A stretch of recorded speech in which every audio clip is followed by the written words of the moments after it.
Fee reimbursement బకాయిలు చెల్లించకుండా విద్యార్థుల జీవితాలతో చెలగాటమాడుతున్న సీఎం రేవంత్ రెడ్డి యువత ఎన్నికల్లో పోటీ చేసే వయసును 21 ఏళ్లకు తగ్గించాలని కొత్త డ్రామా ఆడుతున్నారని బీజేపీ రాష్ట్ర అధ్యక్షుడు రామచంద్రరావు విమర్శించారు. నిరుద్యోగ భృతి, స్కూటీ, 2 లక్షల ఉద్యోగాలు ఏమయ్యాయో అని రేవంత్ రెడ్డి సమాధానం చెప్పాలని డిమాండ్ చేశారు. కాంగ్రెస్ అధ్యక్షుడిగా ఖర్గేను తీసేసి యువనేతను చేయొచ్చు కదా అని వ్యాఖ్యానించారు. బీజేపీ జాతీయ అధ్యక్షుడిగా యువ నాయకుడు నితిన్ నబీన్ను చేశామని గుర్తు చేశారు.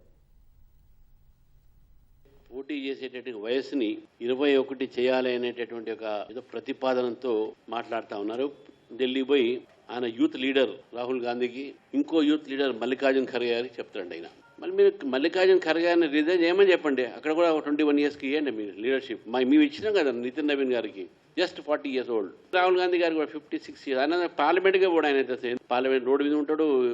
మంచి బిల్లు ఆయన డిబేట్కి వచ్చినప్పుడు మాయమైపోతాడు. ఎటు పోతాడు తెలియదు, ఎవరికి ఎవరితో పోతే తెలియదు. 12,000 కోట్ల ఫీ రీఎంబర్స్మెంట్ బాకీ ఉన్నది. కేవలం డైవర్ట్ చేయడానికి ఒక ఇష్యూ తీసుకొచ్చిండ్రు.